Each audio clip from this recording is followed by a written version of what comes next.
we'll keep recording them and see how that goes. All right, so let's talk about some homework number 9 hints. So the first problem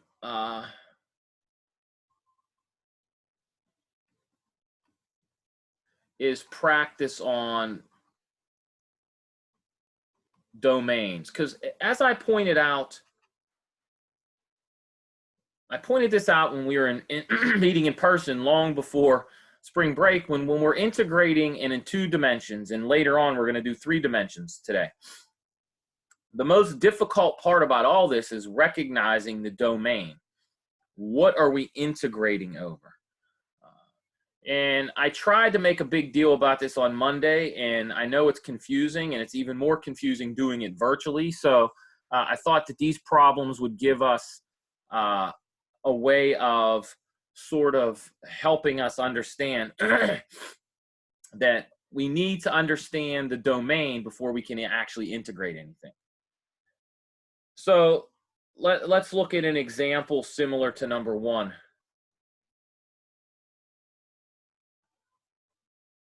So suppose I have D and I'm gonna describe it. And again, it's not a bad idea for you guys to say out loud what these symbols mean. So when we write this, this means the set of all points, x comma y. And then this thing means such that. So I'm gonna write that underneath when I'm done, just so you see it. And now we're gonna tell you where x lives. Say x lives between 2 and 5. And then where does y live? Well, maybe y lives between -1 and 8. So I'm going to switch colors, and I am going to sort of remind you what this means. So in words, D is the set of all points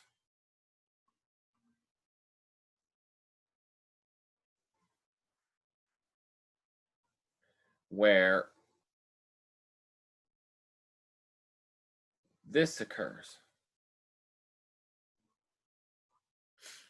So if we want to visualize this, and this is what we want to do, if we're going to have any chances of being good at integrating, whether we integrate ourselves or we have software integrate for us, we have to be able to determine the correct domain. So if I go to the next page, let me draw an XY axis. So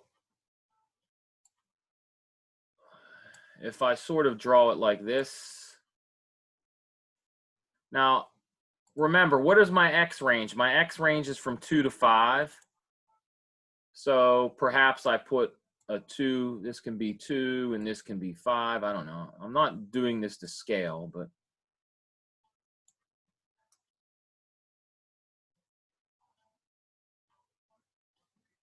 so this is where my X's range. They go between 2 and 5. And my Y's, which is my vertical guys, they go between -1 and 8. So perhaps I put a -1 here. And then up here I have 8. So what is my rectangle then? Well, my rectangle, if I get this nice, cute app, let's change colors. Let's go maybe green.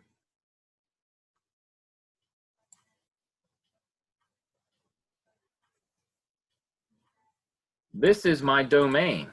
Does that make sense? So the domain is all these points. So let's actually label the vertices. That's going to be very useful for us. So if I take my pen and let's use black for this, I can label these vertices of my quote unquote rectangle. What is this? This is the point 2, 8. This vertex is 5, 8. So maybe I'll delete, let me erase this just because it's kind of messing us up. I should have planned better for that. What is this point? This is the point 2 comma negative 1, and this is the point 5 comma negative 1. Does this make sense? Does anybody have a question about it?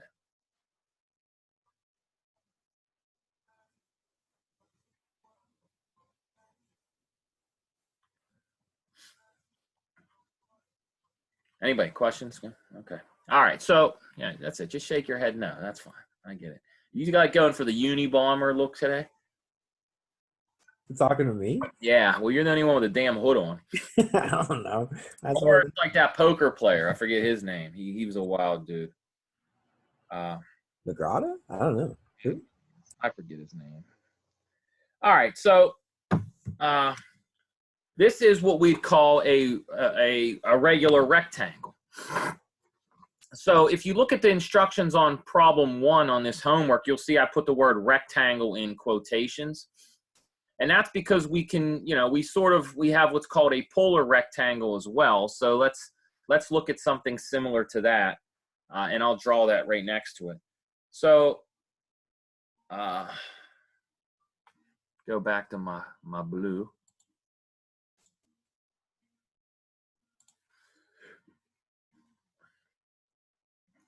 So let's sort of separate this guy from our next guy.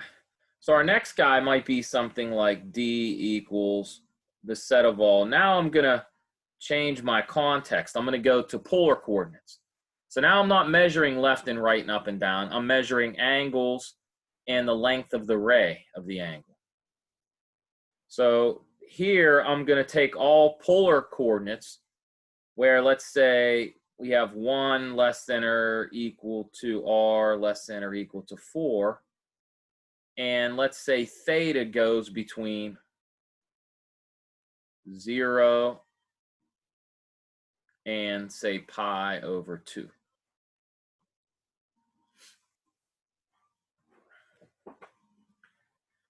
So this one's going to be a little more difficult for me to draw pretty because I haven't quite figured out how to draw concentric circles yet. It's a work in progress, but we're going to try nonetheless. So what I'm going to do is I'm going to come up here and I'm going to change some colors. Let's use black. So this is going to be my horizontal axis. Now, bear with me for a second. Let's see if how I can make circles the way I want. All right, that looks good.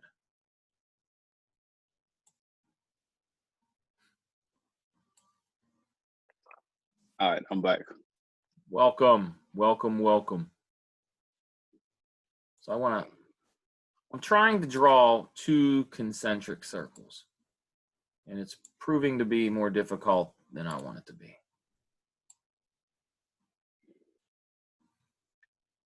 Why can't I just do it? I wonder if I can just, there we go. I love technology. Perfect. I didn't see, now we learned.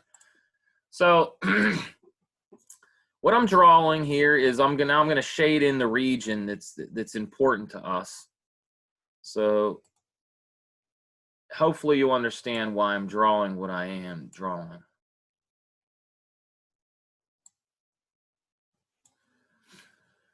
So I'm going to take some colors here to help illustrate what's happening here. First off, if I take my pen and I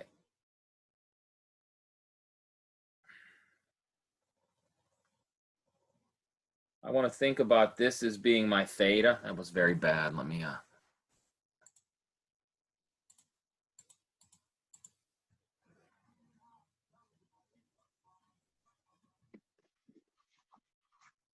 so there's kid cannot draw a theta to make it look. There you go, that's better. And the region we're interested in, if we say that this is, the point 4, 0 if we use XY coordinates, but it's also, what is this point in r theta? This is the point 4 comma 0 also in r theta, if you understand how we're measuring points. Now, what is this point? Well, this point right here is, if you're doing x's and y's, this is the point 0 comma 4 in xy. But what is it? What is this point if you're using Cartesian coordinates, or excuse me, if you're using polar coordinates? So another way to write this is, you can write this as, what is the distance? Its distance is 4, but what is its angle? Its angle is pi over 2 if you're using r comma theta. So the region we're interested in is this region, provided we assume that this distance is 1 and the distance of the outer circle is. Yo, Pete, can you mute your mic?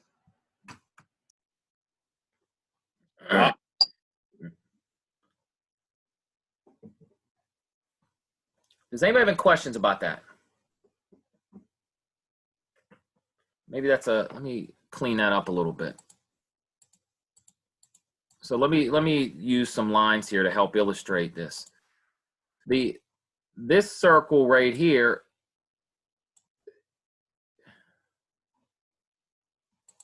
and so you have two circles. Well, I can actually change the color here. This might make it a little better. You have circle of radius 1 and a circle of radius 4. So what is this guy? This guy is distance 4, and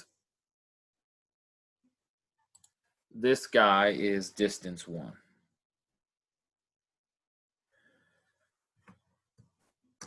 So that's the region that we're interested in, the shaded region. Does anybody have a question about that?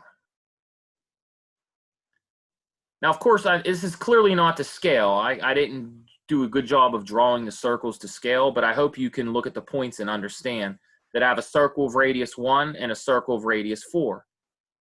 And what I'm interested in is, I'm interested in this shaded region that is between them.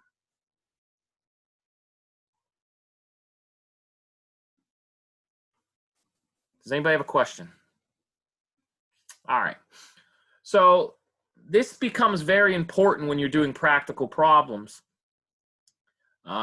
And when you start getting good at this, what you'll realize that polar coordinates are very useful for many applications, and then they're not useful for others, and vice versa with rectangular coordinates. And a good way to think about this is, what if I said to you, so take the picture with the two circles, and if I said to you, describe that region in X's and Y's, it would be a little more difficult.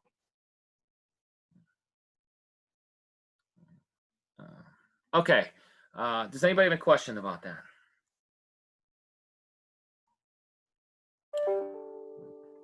Did you guys just hear that beep? Like okay. Wonder why it does that. There's a setting that says you shouldn't hear any of my computer sounds, yet you did. I guess through my microphone. What a time to be alive. All right, question 2 on the homework is practice with some integrals. So perhaps we can do another example of something like this. So let's go ahead and do that. All right, so let's even be very clear on exactly what example or problem 2 is doing. So problem 2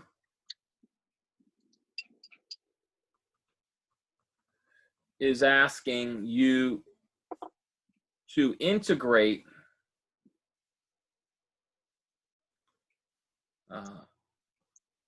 over a polar region.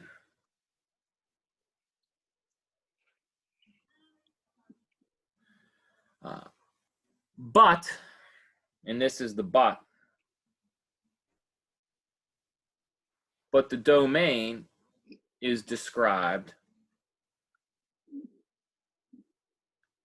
in X's and Y. So what we have to do is you need to rewrite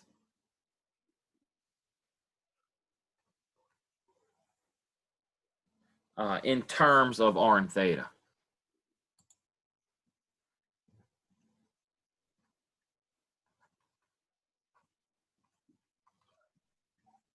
So if you look at exercise 2 or problem 2 on the homework, part A you could easily do, but the integration is not hard. But and it might be useful for you to look at this. If you look at 2A, the integration is not hard, but the bounds would be very difficult in X's and Y's.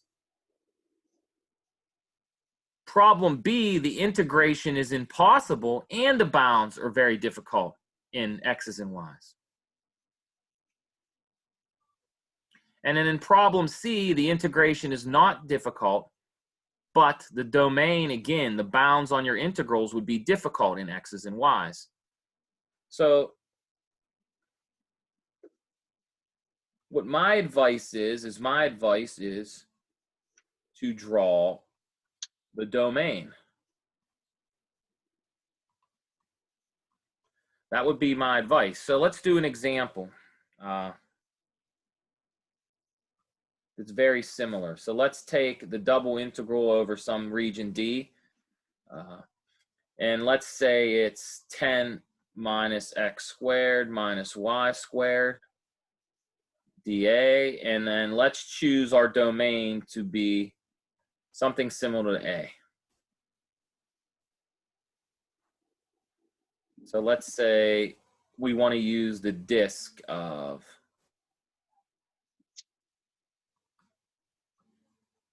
let's say 25. So this problem looks almost identical to number 2A.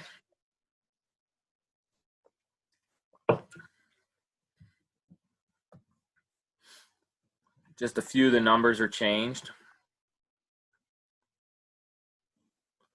So we want to know, what is this equal to?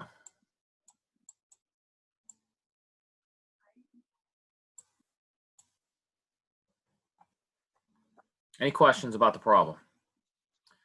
All right, so here's where all your years of sort of just mimicking procedures instead of thinking is going to come back to haunt you. Because you would think that by Calc 3, anytime students saw what you see down here with this D and what I'm circling with my pen, if you can see that, this should be screaming at you that we have a circle of radius 5 and we're interested in all the points that are inside of that circle. That's what this is. So if I go to the next page, if I draw this, so if I take a circle, my domain looks like this. So let's make it look very pretty.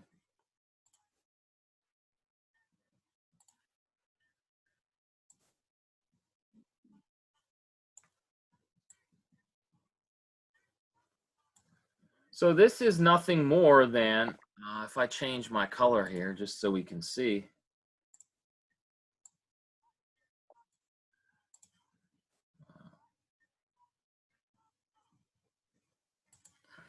This is nothing more than a disk.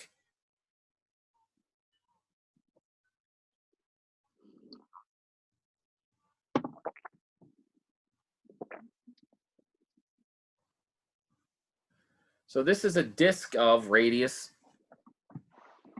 5.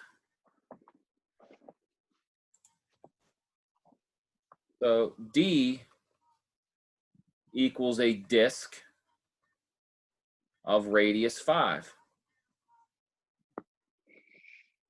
Anybody have a question about that? So what does that mean in terms of R and theta? Well, this just means that R is no bigger than 5, and it's always greater than or equal to 0. And it means theta goes between 0 and 2 pi.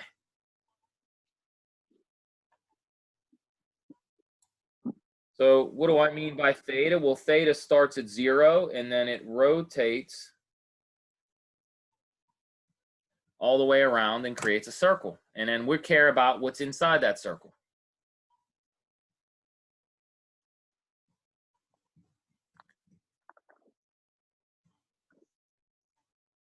Now, if you write this in Cartesian coordinates, particularly the first equation, you'll see why.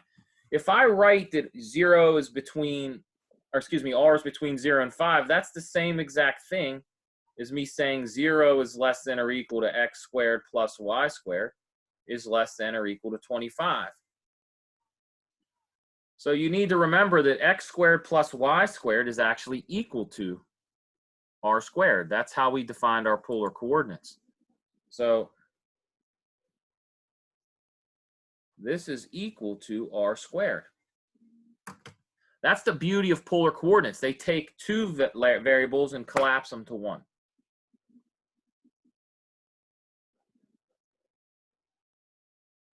So if I need to remind you of what's happening, so don't forget.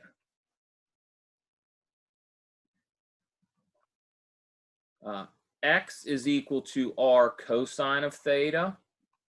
Y is r sine of theta. That is how we go from x and y to r and theta. That is what we call a transformation. So if you square x and you square y and add them together, you're going to get r squared. Try it. Go back to high school trig.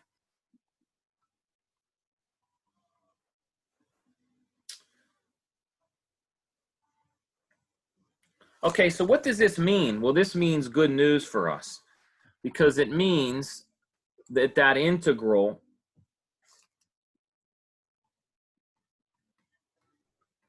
the original integral, what was it, 10 minus x squared minus y squared dA? This just becomes, where does r go? R goes between 0 and 5. And so we're left with 1 minus r squared. And then this is times r dr d theta. So take a minute. Who the hell's in my house? I'm confused about how you got 1 minus r squared. Okay, so here's what, that's a good question. So how did I get that? Well, there's two ways to see it. One, you can look at this right here. What is x squared plus y squared equal to? R squared. Right. So, okay, so then if so come over here, factor out a -1. This is 10 minus 1. This should be a 10, by the way. I don't know why I put a 0. Okay, so I'm not crazy. No, that's my mistake. Maybe I thought you were missing the point and you, in fact, are only recognizing my typo.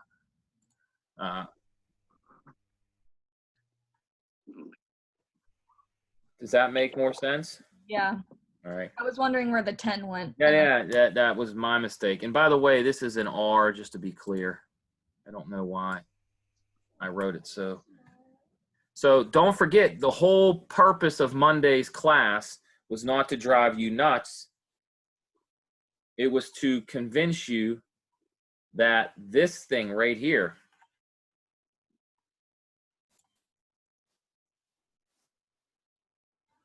this thing is just equal to dA. That's what we spent a ton of time doing. That makes sense? Does anybody have a question about this? So the beauty is we took these the x squared and the y squared. If I factor that minus sign out, I get x squared plus y squared. And so that just becomes r squared. Yeah. Hi, guys. I'm busy right now. I know it's Lydia, honey. You want to come say hi? You. Okay, we're not. Whatever. To the people on the computer, do you want to say hi? What are you standing there for? Either go upstairs or come over here. Oh my God. All right, man. All right, so does come say hi real quick and then go up and play. Hi. Say hi, everybody. Hi. Say, look at this. What is this? Hi. Can you say hi? What is it, buddy? What is that? Nothing. Nothing. All right. Say polar coordinates. It's 1 plus 1. It ain't 1 plus 1. Good stuff. All right. Go up there. Should be as easy as 1 plus 1. Lydia, what's 1 plus 1? Okay, here we go. We're learning. That's okay. So, you know, all kidding aside, this is the new world. Notice a good strategy is to not do what I do, but it's to write blank integrals and then write r dr d theta, and then make sure, notice that my dr is left of d theta, and then notice, you know, again, this integral, we're working from the inside out. R goes from 0 to 5, so that's why you see, I think I have like a spotlight. So this thing, I don't know what this does, but it helps. This 0 and 5 here correspond to the dr, and then the 0 and 2 pi correspond to d theta. Does that make sense? Maybe. All right, now here's what's interesting is almost any time you have a polar region that you're integrating, the integration becomes extremely, extremely simple. Because what this integral reduces to, do you see a theta anywhere at all? No, you just see an r. So the angle is gone in this particular problem, which is very nice. So if we go to the next page and we distribute that r. I have a question. Yes. Is there an instance where you would have a theta? Oh, yeah, for sure. There's definitely problems where theta can pop up. But what we're saying is, in even many practical cases, it doesn't. So that's what's nice. So if you tried to solve this problem using x's and y's, you could, but the bounds on your integral would be an atrocity. And you would also have to integrate 2 variables instead of 1. So what polar coordinates does in many instances is it reduces the amount of computation. It takes advantage of symmetries in circles. Takes advantage of symmetries in things like ellipses. And later on, we'll see we can take advantage of symmetries in even 3 dimensions like spheres and cylinders.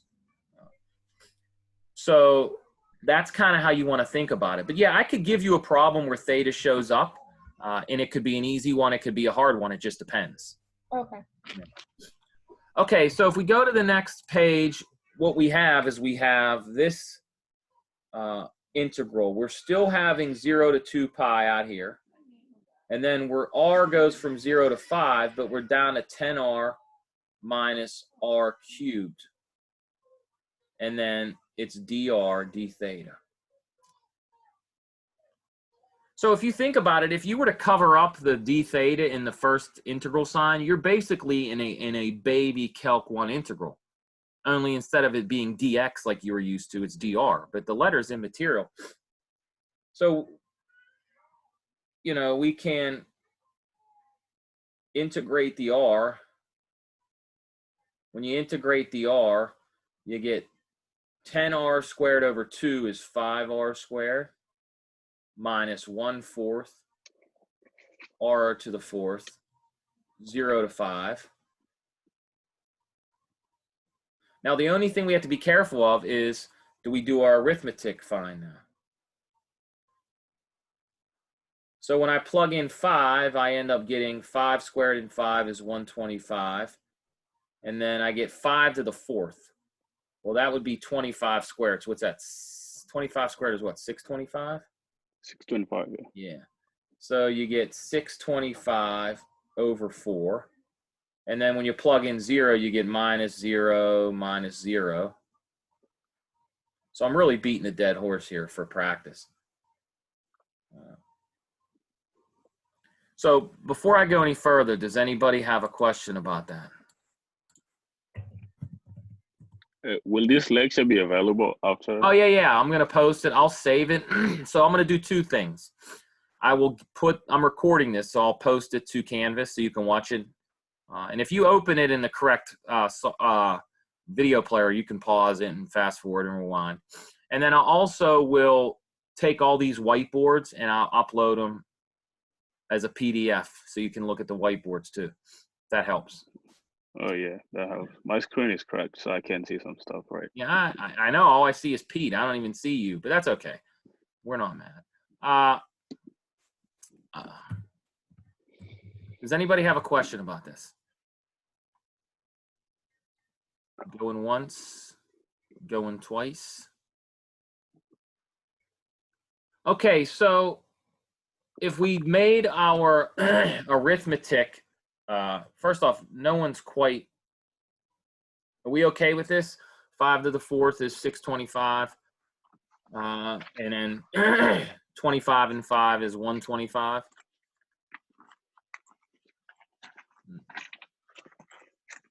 So what do we end up getting? Let's assume our arithmetic is correct.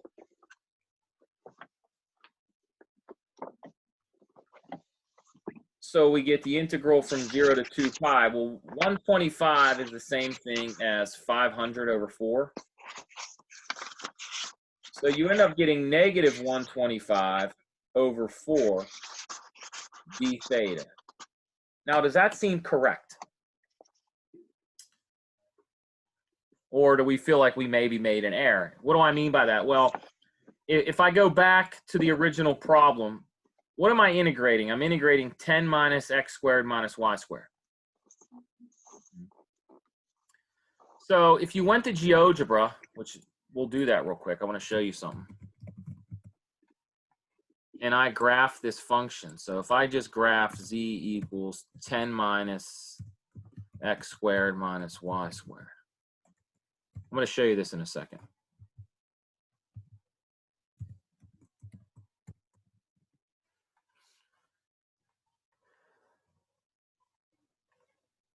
So let's look at this shape. Give me 1 second. I'm going to share. You guys should see GeoGebra now. Do you see GeoGebra? Yeah. Now look at this shape. This shape is we call this is a paraboloid. It's upside down, sort of like a bullet or the tip of a torpedo. And notice that if I go all the way out to 5, majority of this is under the XY axis. So what we're really doing is we're sort of computing the volume of something, but we have this negative aspect. So go back to Calc 1 when we talked about this idea of area versus net area. You might think that you're making a mistake because it looks like our answer is going to be negative. But if I restrict this guy, let me see if I can do it this way. So let's say z equals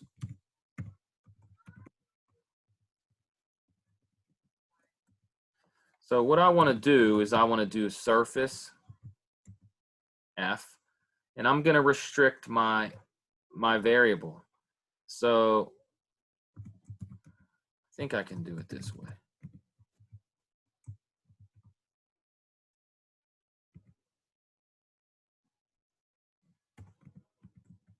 It won't let me do it this way, darn it. All right, so the point I'm trying to make is the majority, and I don't want to spend too much time on this, but the point I'm trying to make is there's a portion of this that's this shape that's underneath the XY axis. So if we go back to our whiteboard and we look at this, it turns out our answer is going to be negative. Our answer is going to be negative 125 over 4 times 2 pi, which is negative 125 pi over 2. So we get a negative answer for this, which might be counterintuitive at first for you because you should think of these double integrals as the volume of a solid. But remember, this is the net volume. Most of this shape is under the XY axis.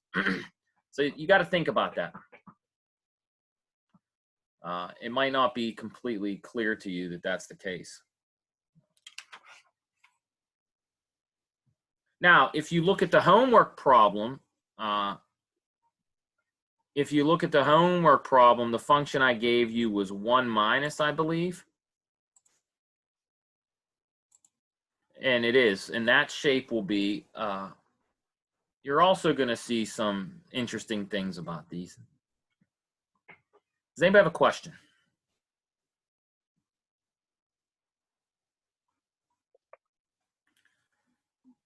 All right. So problem 3 is a very similar problem. You need to be able to interpret volume as a double integral. And then problem 4, and these are ones I want you to give it a shot, and if you still have questions, we could talk about them on Friday.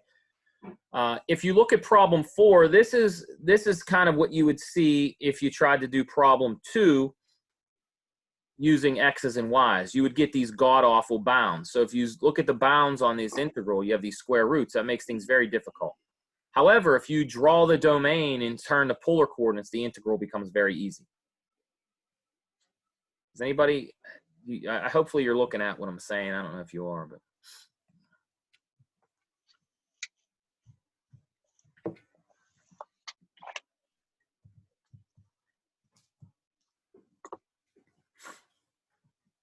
Does anybody have a question?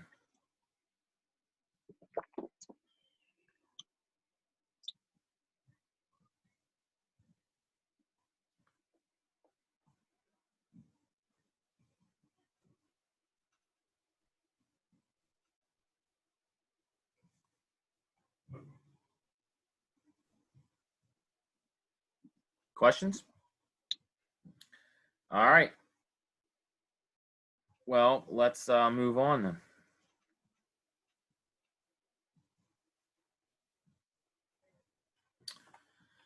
All right. So again, try those problems, and if you have questions, send me an email or ask on Friday. So moving along.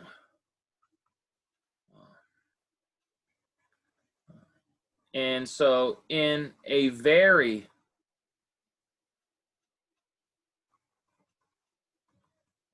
similar way, we defined this thing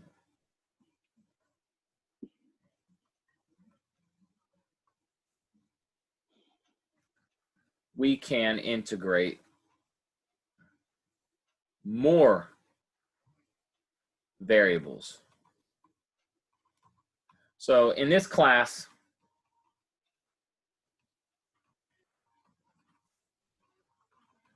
we stop at 3, and this is called a triple integral. So what does a triple integral look like? You're integrating over some domain, and now there's 3 integrals, and hence 3 variables. And instead of writing dA, we write dV to represent that we are integrating some over a 3-dimensional object. And what's the word we use for 3-dimensional objects? Volumes.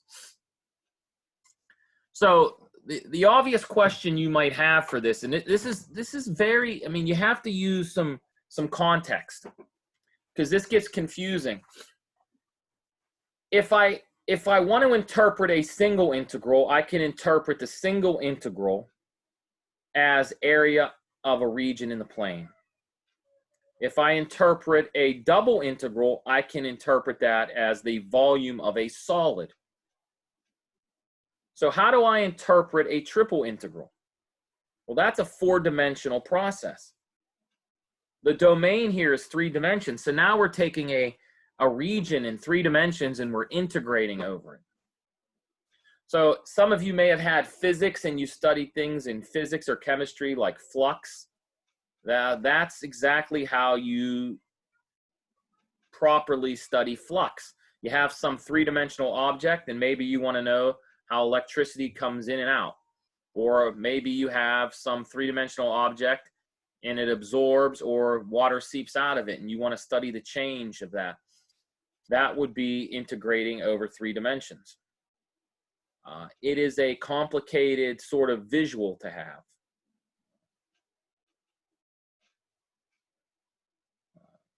Luckily, and we're not going to go through all the scary stuff again,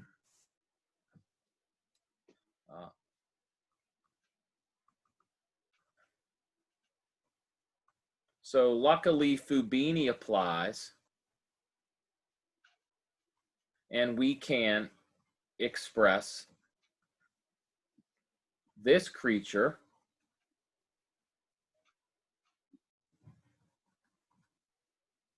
as iterated integrals. So what does that mean? Well, it's the same idea. I can say, okay, good, this is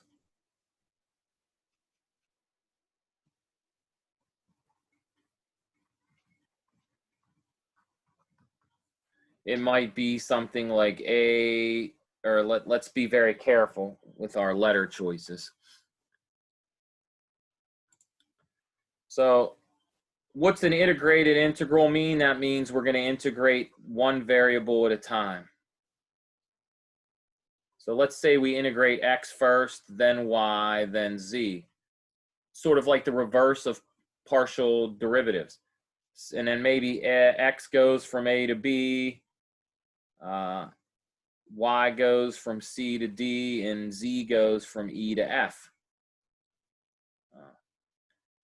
Now, this is the stuff that's really, really challenging for us to visualize. If I have three intervals, A, B, C, D, E, F, what do they create? They create a sort of a box or a cube in three-dimensional space. So let's try to draw that.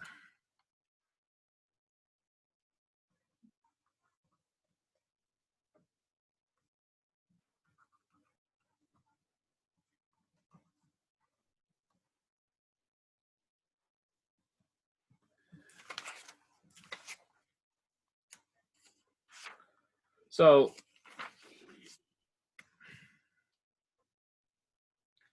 you can think of this as a box or a cube, if you will, but I'll put that in quotations.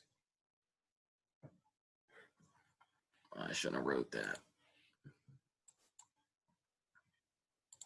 So this would be a cube in R3.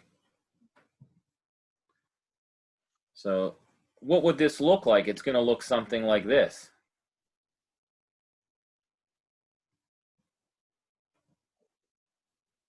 So let's try to draw this in perspective.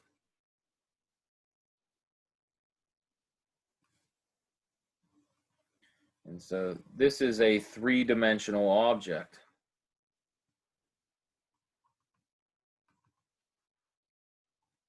So if I use my regular coordinate system, x, y,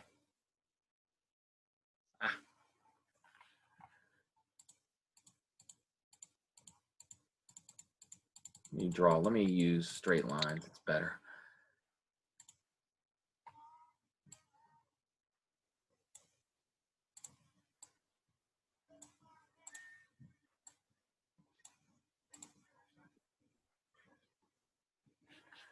So if we're using our standard convention that this is x, this is y, and this is z, then you could think of this distance being your change in y. Think, excuse me, that's not y, that's x. This is your x, then your up and down is your change in z, and then this is your change in y. So this is, again, you have to start having an imagination. You have to really think about this. This is not easy to learn. And so what this suggests is that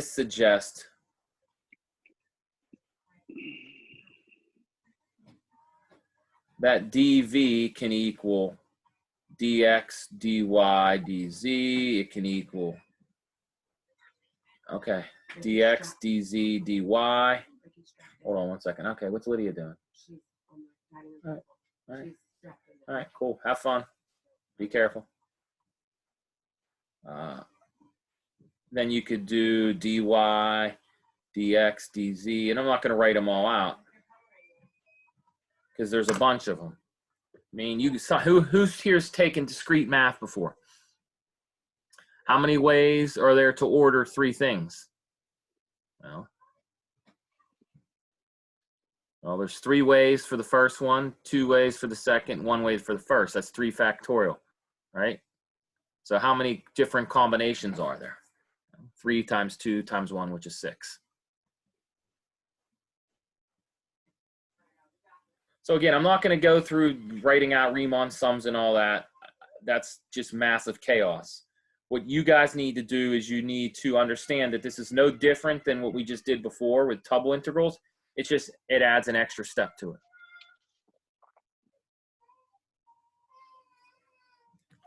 Does anybody have a question about this?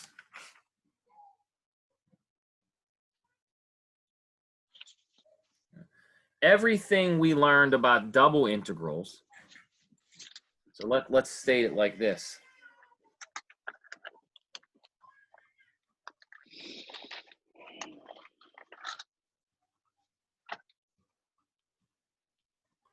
So everything we did with double integrals applies to triple.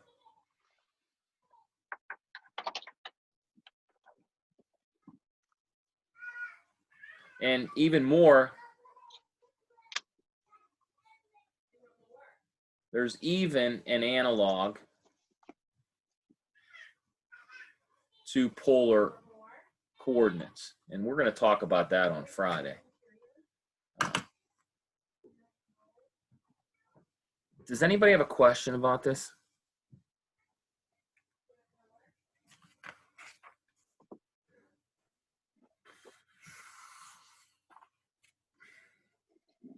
And the applications to this kind of stuff are endless. I mean, if you're an engineering student, you'd spend most of your life dealing with triple integrals. For example, I can pull up a web page that we had before. What did I do with it? Where's that GeoGebra page at? Can you guys see? What do you guys see? Do you see? See Canva. What's that? That my Roche. Yeah, the Milo Roche page. Yeah. All right, what do we see? Now let's go.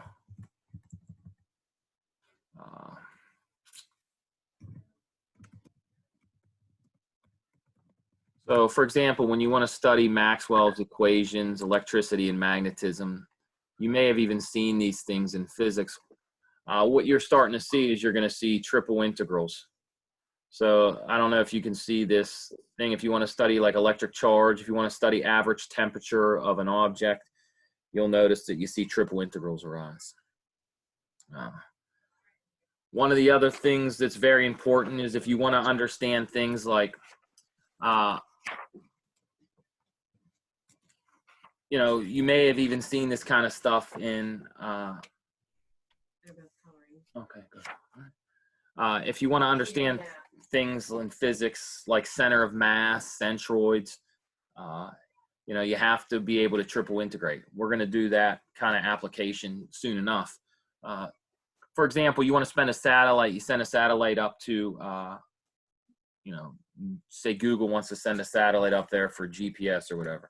So that satellite's going to be orbiting the Earth in some orbit, but it's also going to be spinning in its own axis in its own orbit, sort of like how Earth spins or on its axis as it spins around the sun.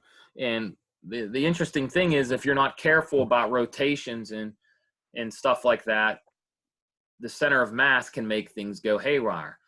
A good example of that, I think I actually showed you this last year. There was an astronaut in outer space, and he took a deck of cards, and he talked about spinning it on its axes, and how if you spin it one way, it spins very smooth and calm, but if you try to spin it on another axis, all hell breaks loose. And the reason for that is these ideas of center of mass, center of gravity, terms you've probably heard of maybe in a physics class, but you're not quite familiar working with. That's another instance where triple integrals are very heavily involved. Does anybody have a question? So again, we're not learning anything new as far as calculating things. We're just adding an extra step to it. A double integral says you integrate twice. Well, a triple integral says you just integrate 3 times. But the complexity is now larger because if the domain's complicated, you have to worry about 3 variables, not 2.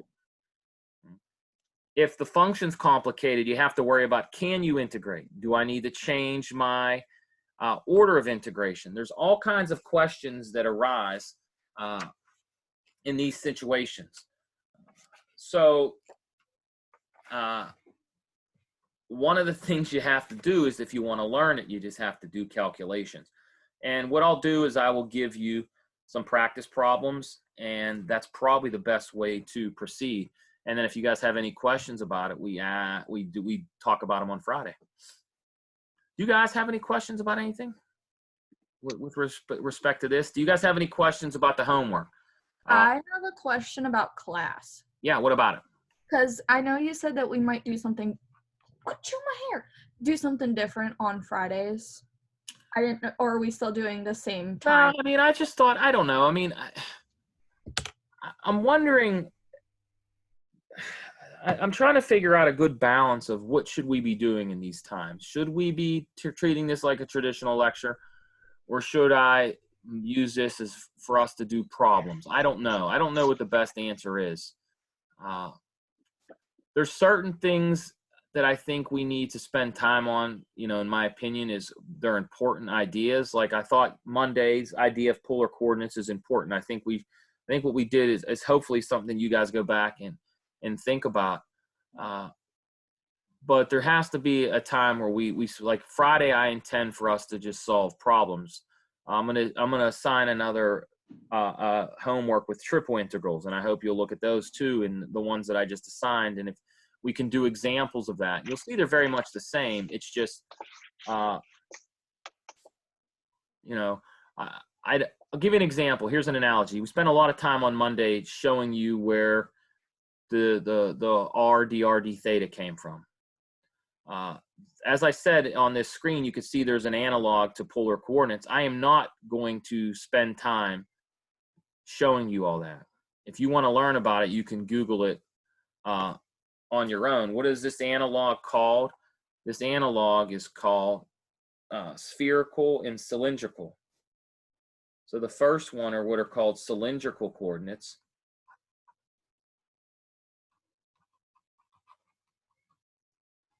And the second analog is what are called spherical coordinates. So these are very, very useful coordinate systems that take complicated integrals and often reduce them to not complicated integrals. Sort of like the examples we did with polar coordinates. But I'm not going to spend any time trying to show you where these coordinates come from. I'm going to tell you what they are. And if you want to learn about them, you have the World Wide Web to do all that. It's more or less I'd like to do examples with these things. And we're really going to concentrate on the examples that we're going to see later on in the course.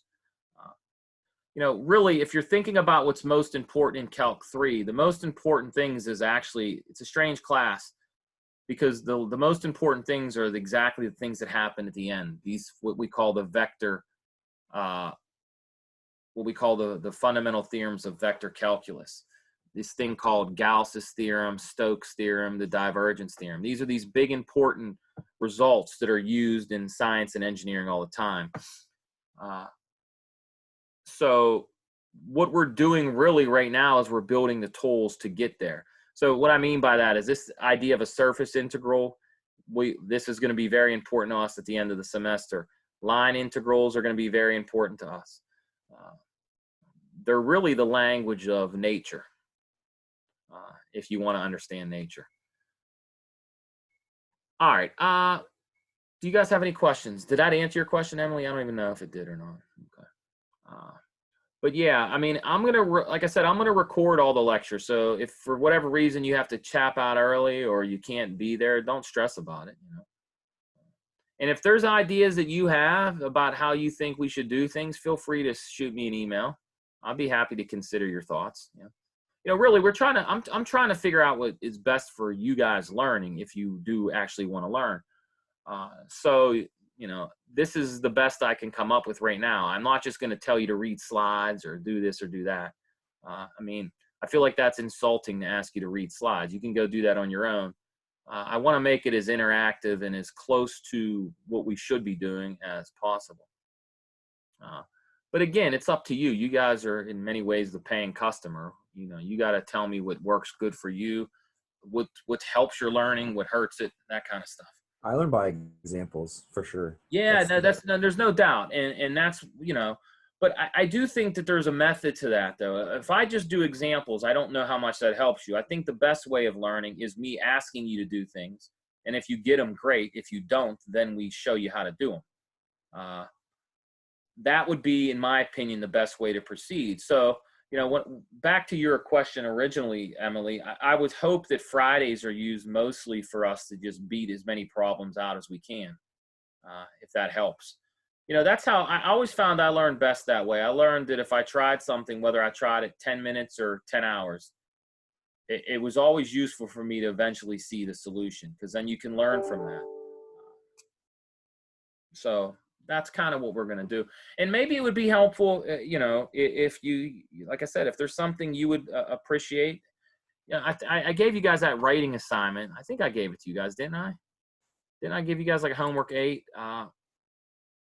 You could feel free to be honest. I'm not going to be mad at you guys if there's certain stuff you want to do. Like, I think you were like a smart ass with it, Austin, on the actual, not in a bad way, but I think, don't be afraid to be honest about how you want things to proceed. All right. So does anybody have any questions about the homework or anything else? You want to see my dog? Do you have your dog with you? This is right. This is good. At least none of you are naked. This is good. Yeah, I saw something on Reddit actually. Well, I was reading something where someone was pissed. Their instructor told them they had to dress. I guess it was a law school, a class from law school. The instructor told them they wouldn't receive attendance and full credit if they weren't actually dressed appropriately. As you see, I have a hoodie on it, because if I tilt this down, then you can see like I'm half naked. Look at this. There's a puppy. Is it a puppy or what is it? No, it's 14 or 11 years old. How many? 11. Oh, that's pretty good. Nice. It's a Morkie. What's the name? Jasper. Jasper. Very cool. We call him Bubba though. Hi, Jasper. I got my dog. You got a dog too? Yeah, we're showing each other's dogs. I got 2 kids upstairs. They're crazy. Look at this. Look, it's like you're in like what kind of dog? I can't see that dog. Where's the dog? Oh, there he is. Emily, how many carry is? What's that dog's name, Anthony? Casey. Casey. All right. 13 years old. 13. That's good. That's getting up there in age. The laziest dog in the world, guaranteed. Nah, I don't know. Amy's once had a dog. That dog was just laxing in its old age. Oh, yeah. Emily, how many cats do you have? I have 3, but this one's mine. Okay. See, we're learning. I have no animals. I have 2 screaming kids. I don't hear any noise. They must have killed each other upstairs. You believe that Amy just went on a walk? She just left. And we have 2 kids unsupervised upstairs coloring. One of them could put a pen through the other kids. We'll have to figure out about that. This is good stuff. Well, how's the rest of your classes going? Are you guys doing similar stuff to this, or how's it working? Yeah. I got another class at 3:30 Mondays and Wednesdays, Prob and Stats. We do the same thing. Yeah. Oh, that's good. Is it working then? So. Yeah, it's working. It was a little weird the first time, but I'm getting used to it. Yeah, that's good. Yeah. So it's going to be interesting to see how long this lasts. Depends on who you believe. Mm-hmm. All right. Well, listen, guys, do not hesitate to email me if you have questions, if you need to set up meetings, or if you even have homework help. I'll be willing to meet if you have questions on homework. Pretending like I have an office hour, we can do it on Zoom or whatever. It's up to you. So feel free to take advantage of the technology. All right. All right, then. Well, I will see you guys Friday at 12. I'm going to have to send you a new link for that one. So check out your email Friday morning. I'll send you a Zoom link, and then we'll go from there. Hopefully, I'll see you guys Friday. Sounds good. All right, guys. Good luck. Stay safe. I'll see you later. All right, Emily, what I'd like to do is I'm gonna end recording.